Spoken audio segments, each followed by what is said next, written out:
Então, com a graça de Deus, em nome de Jesus, vamos passar aqui um estudo que vai ser de cunho mais histórico.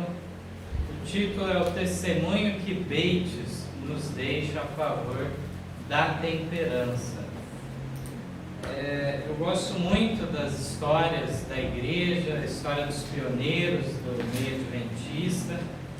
Creio que tem preciosas lições para nós no exemplo daqueles homens que não foram perfeitos, mas eles, digamos assim, não negaram com as obras a fé que tinham, mas confirmaram, foram ferozes na defesa da verdade e em praticá-la. Antes de entrarmos então na história dele, eu gostaria de trazer alguns textos bíblicos falando da preocupação que Deus tem com a nossa saúde. O primeiro texto bem conhecido está em Romanos, capítulo 12, verso 1.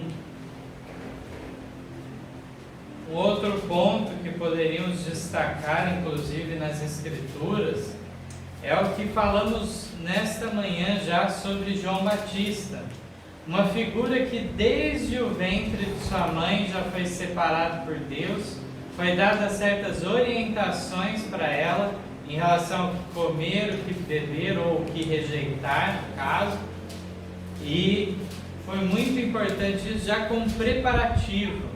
E depois ele teve a sua vida mais ligado à natureza. Vimos a preocupação dele não estar no vestuário suntuoso, se aparecer como um mestre e assim por diante. Vemos também a parte da alimentação dele, que era uma alimentação puramente vegetariana e composto de coisas simples. A alfarroba, que para nós é cara, se nós formos pegar o pó dela, né? As pessoas usam na culinária, para eles era uma vagem lá, muito comum que os pobres se alimentavam grandemente da alfarroba lá naquela região do Oriente Médio. Assim como também fala do mel, né? Algo que ele conseguiu, mel silvestre, nos lugares em que ele habitava. Mas aqui trazendo então o conselho de Paulo para nós em Romanos 12:1 declara: rogo-vos, pois, irmãos, pela compaixão de Deus, que apresenteis os vossos corpos em sacrifício vivo, santo e agradável a Deus, que é o vosso culto racional. Então, se nós formos ver na história da igreja cristã, à medida que ela foi se envolvendo em apostasia, ela foi aceitando muito da filosofia grega, uma filosofia pagã, que fazia certas separações da parte do corpo e da alma, como que o corpo não tivesse valor nenhum, tudo que importasse fosse a alma. E até hoje essa influência chega a nós.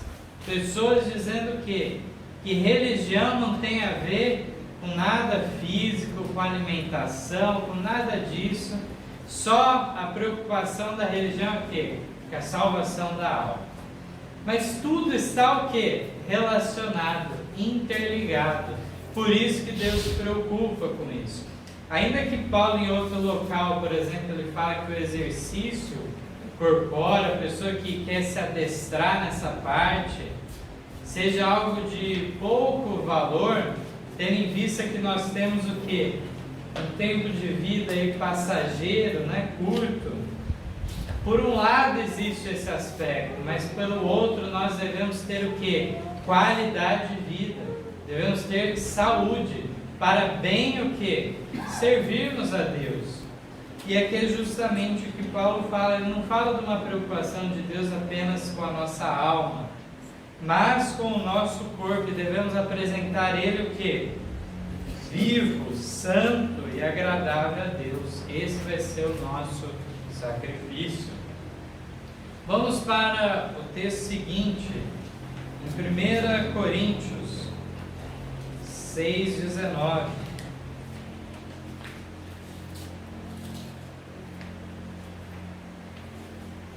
1 6:19 e o verso 20 também. Diz assim: ou não sabeis que o vosso corpo é o templo do Espírito Santo que habita em vós, proveniente de Deus, e que não sois de vós mesmos?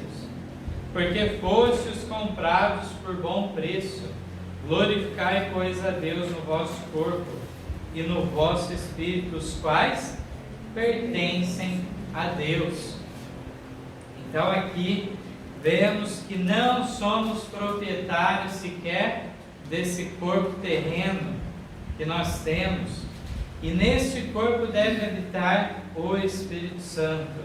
Para isso não devemos fazer nada que venha a destruí-lo, venha a causar dano, porque o que afeta o corpo, a mente se ressente. O que afeta a mente, o corpo se ressente. Assim é que ocorre.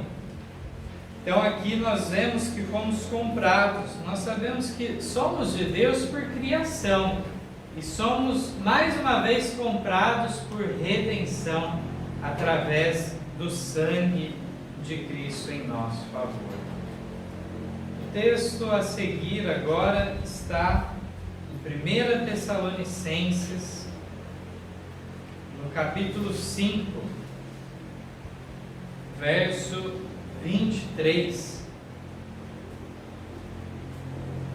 1 Tessalonicenses, capítulo 5, verso 23, que declara da seguinte maneira: e o mesmo Deus de paz vos santifique em tudo, e todo o vosso espírito e alma e corpo sejam plenamente conservados e irrepreensíveis para a vinda de nosso Senhor Jesus Cristo.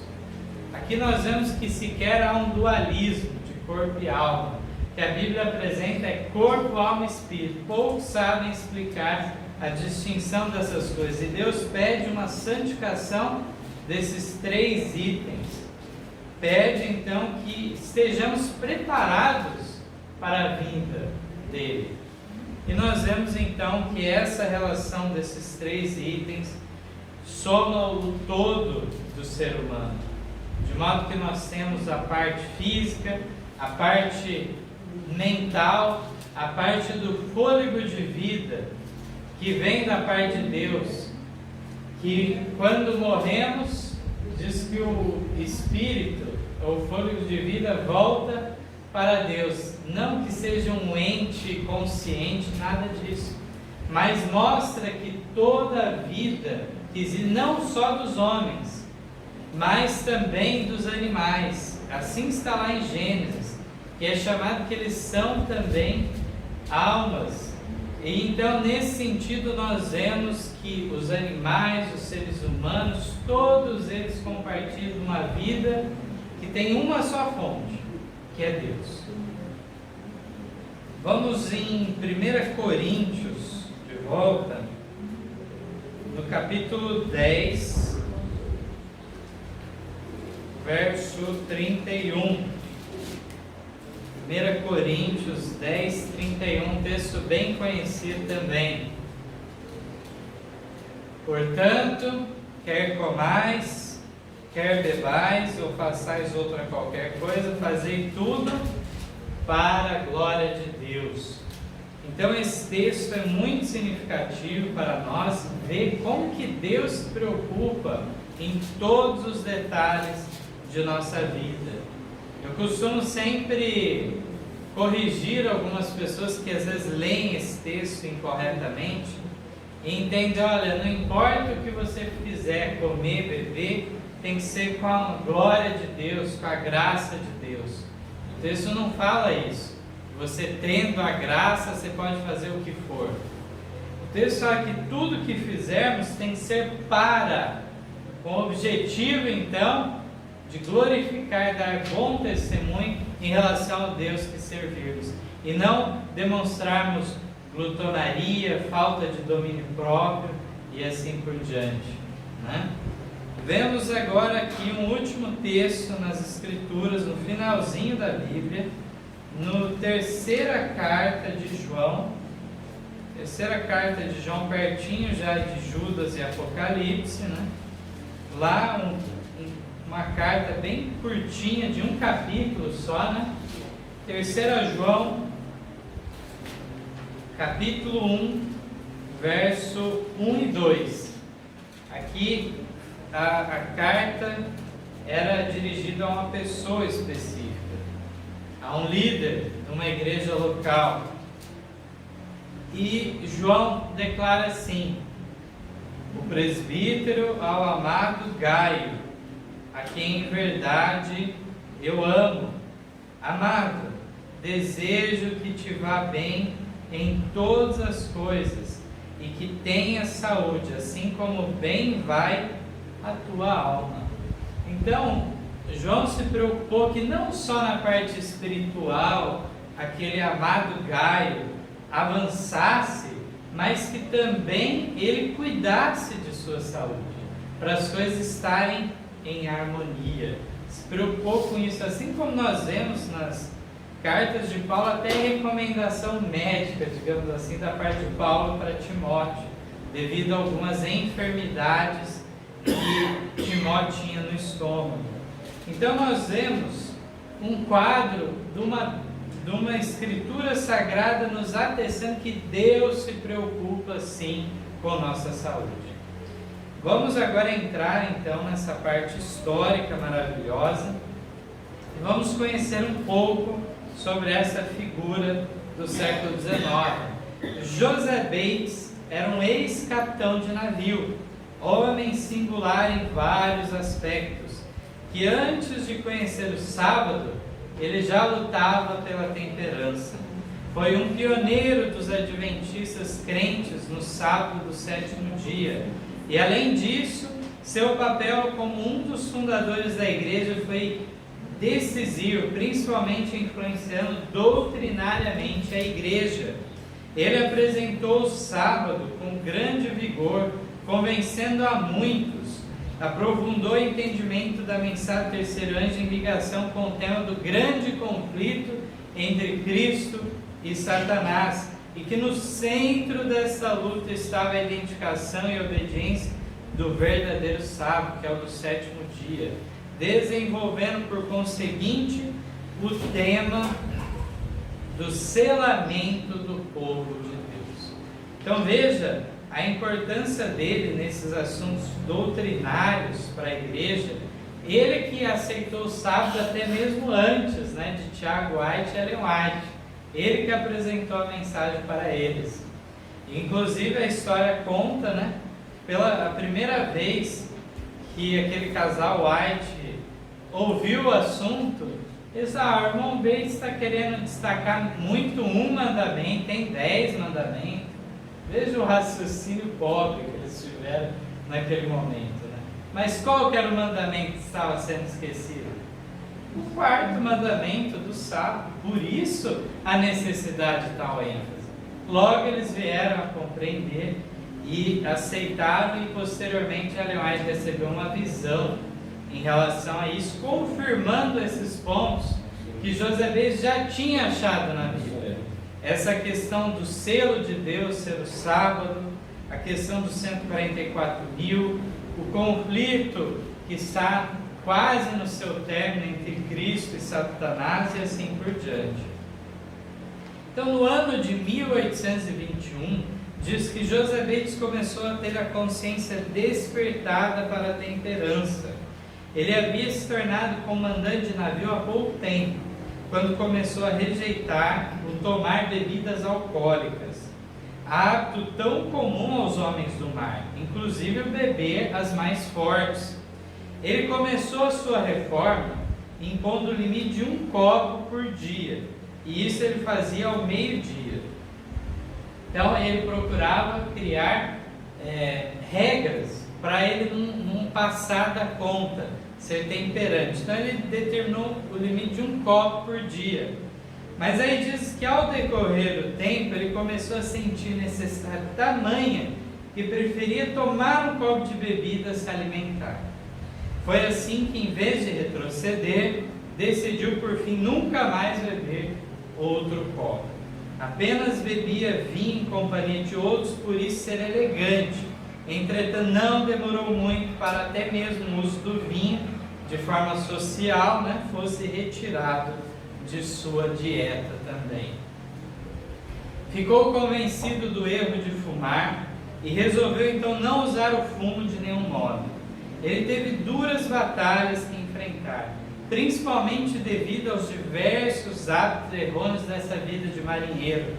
A linguagem torpe, a blasfêmia, foram defeitos de caráter que ele se esforçou para se libertar. Muito comum, né, uma linguagem rude, e ele foi refinando a sua linguagem. Já no ano de 1838, se convenceu dos efeitos nocivos do chá e café, levando tanto ele como a esposa a suprimir tais itens da mesa. Aqui nós nos referimos, né, ao chá verde, ao chá mate, que são estimulantes. Sabemos que tem ervas medicinais importantes para nós, mas há também aquelas que são estimulantes, assim como o café. E ele já em 1838, tendo essa base em favor da temperança, ele abandonou tais itens. Abandonou a alimentação carne em 1843. Ele finalmente tomou espaço. Em certa viagem, Bates sofreu intenso sofrimento mental. Talvez ele tenha sofrido algum tipo de depressão. De qualquer forma, Bates, nessa ocasião, entregou totalmente seu coração a Jesus, entendendo que por si só não poderia vencer as lutas contra as tendências corruptas. Certo dia, em paz de espírito, a bordo do navio, ele deixou registrado uma súplica a Deus. Olha o que ele escreveu: usa-me, Senhor, eu te imploro como instrumento de teu serviço. Conta-me entre o teu povo peculiar. Ele não imaginava que essa oração seria atendida em anos futuros de forma surpreendente. O fato é aquele que foi um dos pioneiros desse povo peculiar, guardador dos mandamentos e que seguem a fé em Cristo, como está profetizado em Apocalipse 12, 17, 14 e 12. Aqui diz assim, que naquela época a maioria dos pioneiros frequentemente estavam enfermos. Na verdade, como John Andrews certa vez disse, imaginávamos que a dor de cabeça, dispepsia, que é indigestão, né, náusea, febre, etc., eram em sua maior parte coisas totalmente fora de nosso controle. Você não tinha o que fazer. O conhecimento deles quanto à necessidade de melhor alimentação e estilo de vida era mínimo, se não inexistente. Então, quando nós vemos esse quadro, hoje nós somos privilegiados de até mesmo as pedras clamarem em relação a isso. A gente vê o mundo muitas vezes avançando em questões de saúde, né? Mas nós estamos falando em tempo de mais de 150 anos atrás. E aí vemos que nessa época muita coisa não tinha comprovação científica.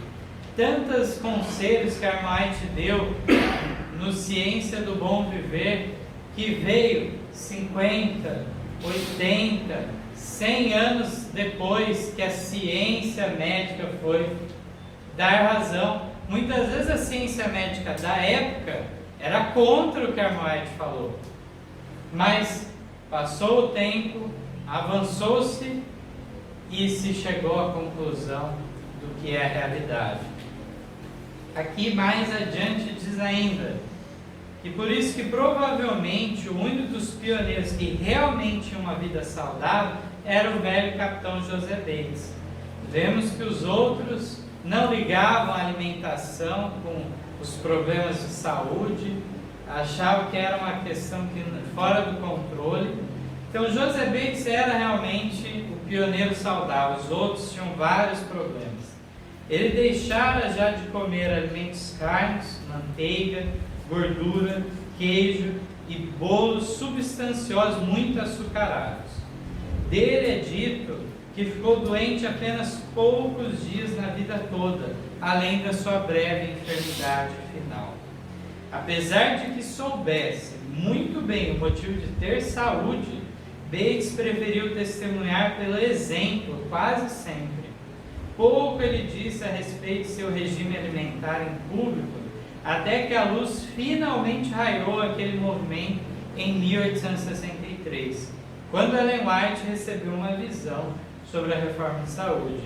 Após isso, passou ele a falar mais livremente sobre o assunto. Diz assim que no ano anterior à sua morte, ainda desfrutava uma condição de saúde invejável. Inclusive, neste ano, um ano antes de sua morte, ele assistiu um congresso relativo ao tema da reforma de saúde que foi feito na cidade de Battle Creek. Enquanto discutia seu assunto, de repente alguém se lembrou e exclamou: onde está o pastor Bates? Ele é a pessoa que precisamos ouvir a respeito desse assunto. O idoso capitão estava sentado no fundo da igreja.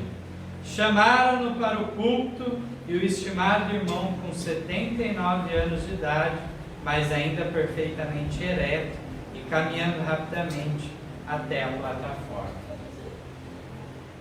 Diz aqui então que ele relembrou suas experiências do passado e o resultado do abandono de um hábito nocivo após o outro, até que estivesse livre de qualquer hábito que soubesse que era prejudicial. Testemunhou também estar totalmente livre de dores e mal-estar. J.O. Corliss, presente nessa reunião, deu o seguinte testemunho acerca de Bates. Ele ficou em pé como uma estátua de mármore e se movimentava com a leveza de um garoto. O auditório ficou tão eletrizado diante da eloquência do idoso senhor que por um momento só se ouviam sonoros améns. Se nota, em suma, que apesar de que ele tivesse muito a falar sobre seus padrões e estilos de vida, falou muito pouco, mas fez algo melhor. Deu-nos um exemplo de viver saudável na prática, não meramente teórico. A simples presença dele era uma constante advertência em favor da temperança. 2 anos após a morte de sua amada Prudence Nye, Joseph Bates foi chamado ao descanso em 19 de março de 1872, aos 80 anos de idade. Foi sepultado ao lado da esposa em Monterey, Michigan. Eu tenho para mim, irmãos, que Deus é que escolheu a hora de retirar ele. Vemos que ele não foi tão longevo, foi até os 80 anos, mas com certeza Deus escolhe a hora para os seus servos ficarem livres de certos problemas também, que viriam a surgir na igreja, dali em diante. E ele então não passou por aqueles problemas que viriam sobre a igreja, Teve uma vida que, como vimos, quase nunca ficou doente. Um ano antes estava com a saúde em dia. É umas coisas impressionantes. Finalizando então, irmãos, uma mensagem final de uma resolução de pesar feita em uma reunião da Associação do Michigan em homenagem a Joseph Bates. Gostaria de ler essa homenagem que eles fizeram naquela ocasião e que tragamos para as nossas vidas hoje. Diz assim: embora lamentamos profundamente a nossa perda, relembraremos os seus conselhos, imitaremos suas virtudes e nos esforçaremos por encontrá-lo no reino de Deus. Seja esse também o nosso desejo. Sabemos que essa trilha primeiro foi passada por Cristo, e Cristo tem levado muitos por essa trilha que Ele abriu, e que possamos estar entre esses, porque Deus está à disposição de nós para nos libertarmos dos maus hábitos, para nos libertarmos de modo não só da culpa do pecado. A culpa do pecado Ele já pagou na cruz por nós, mas Deus quer fazer mais por nós. Ele quer nos libertar do poder do pecado em nossa vida, para andarmos em santidade diante dele. Agradeço muito a Deus pela oportunidade dessa manhã estar aqui, gozando de vida e saúde, apesar de todas as negligências nessa área. Mas Deus tem sido misericordioso comigo e que daqui em diante possamos avançar cada dia mais. É esse o meu desejo de oração. Amém.